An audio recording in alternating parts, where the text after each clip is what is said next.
Hi, it's me again, Ken, looking at my music collection. It's the best decade 1970s um, input today. What I'm looking at is what I feel is my favourite 10 debut albums of the 1970s. As always, if you like what you see, subscribe. And if you want to put any comments, your thoughts on your favourite debut albums, that would be great.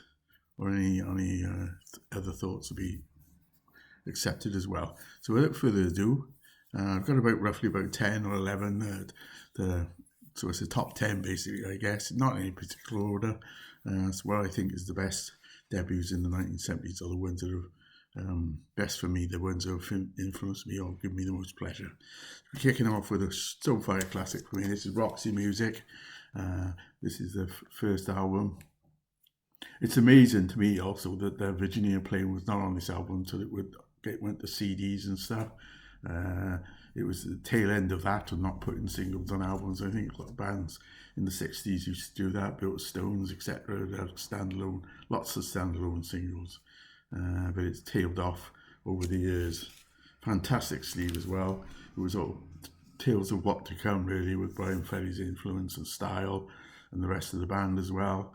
Brian, of course, is on here, and it's a seminal album. And if you're not listening to this, you need to. It's classic. Next up is a progressive rock supergroup, I guess. ELP. This is their first album. This was a game changer for a lot of people. The combination of classical and rock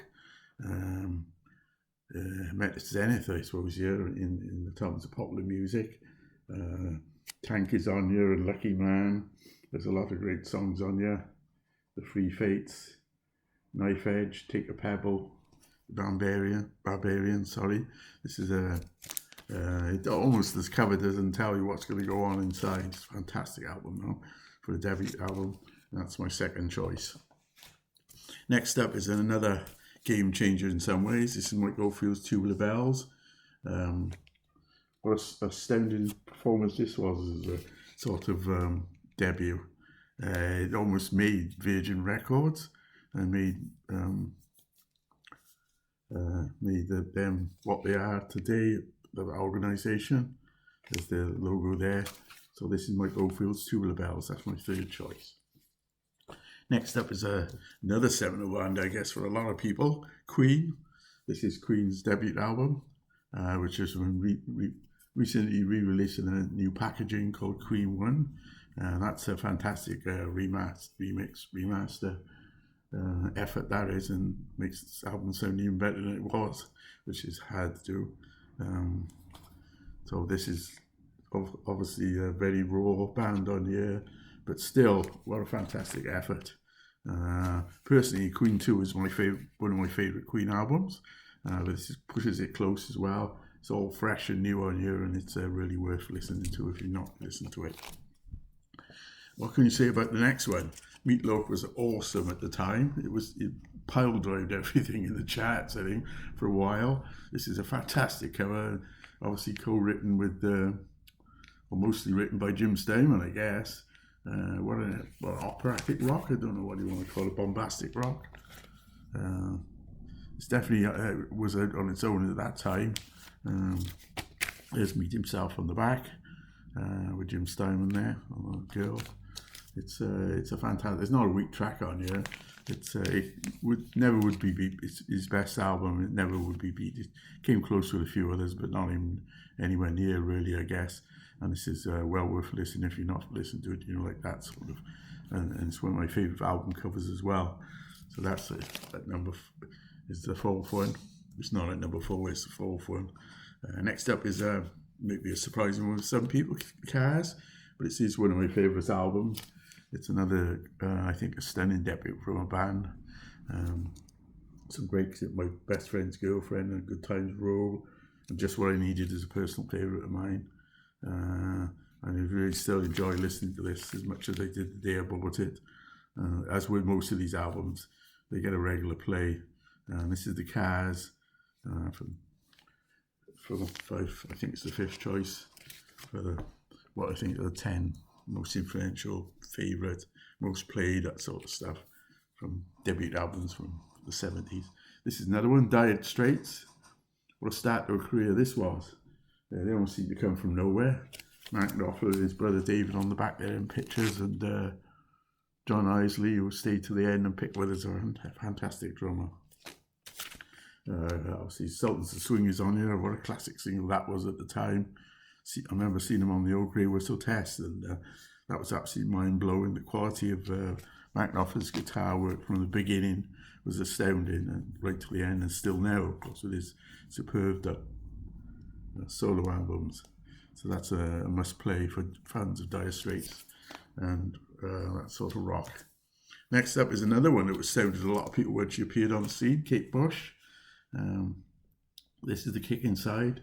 This has got the smash hit single Wuthering Heights on. She's acquired taste. Her voice is an acquired taste, no doubt to that. But I like all her albums, to be honest. I think she is a credible artist. Obviously, she was helped in her early career by Dave Gilmour of Pink Floyd, through some family ties, and that gave her the chance to become who she became. But this is a great album.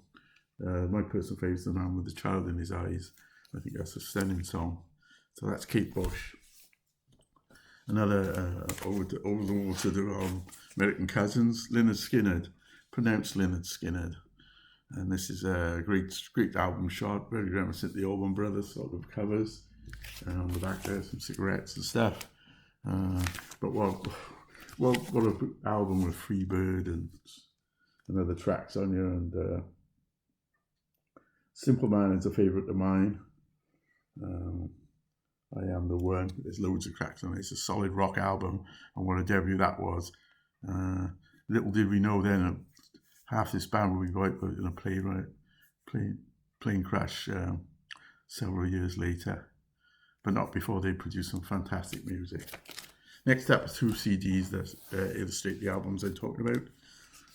Black Sabbath, 1970, at the beginning of the decade. What a way to see in the decade. Fantastic album cover. It's still something unnerving about it, even when you look at it now. And the first track tells you everything you need to know about Black Sabbath. What a solid album. It's like live in the studio almost. Fantastic album it is, and still gets played regularly by me when I'm in the mood. Still listening with on headphones, that first track, Black Sabbath, is astounding, you know. If it wasn't the first heavy metal album, it defined the heavy metal, heavy blues, heavy rock. This is everything of all those categories. And lastly, Bad Company. On the album Bad Company, this is the deluxe version. It's got 2 discs, B-sides and all that, and the action is the one to go to, in my opinion. I used to have it on vinyl, but lost it along the way sometime. Can't get enough. Bad Company itself is a fantastic track. Obviously, it's got Paul Rodgers. This is a sort of rock supergroup as well, with Paul Rodgers and other people from other bands, Mont Hoople and King Crimson, Boz Butler on drums. Fantastic album. Play loud sort of album. So that's my favourite 11, as it turned out, 11 debut albums from the 1970s. As I said, any comments gratefully accepted. What have I missed? If you've got any albums you think should have been on, would be in your top 10 list, put them in the comments below, and I'll be along soon with another video.